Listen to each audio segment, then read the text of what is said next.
Austérité européenne ou modèle social français, toujours le même débat, toujours les mêmes contradictions.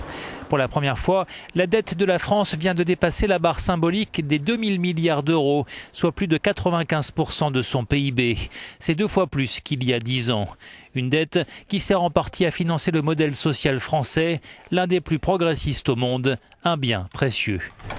Le budget de l'État pour 2015 prévoit plus de déficit, un peu moins d'impôts, mais autant de rigueur. 21 milliards d'économies, 50 milliards sur 3 ans.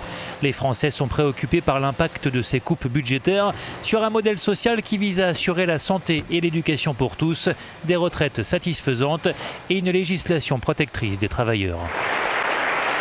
Le débat a provoqué en août des conséquences politiques.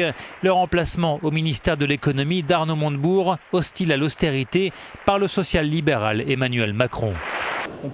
La défense du modèle social français est devenue le cheval de bataille de tous les gouvernements. Mais pour les socialistes au pouvoir, il est un véritable casse-tête.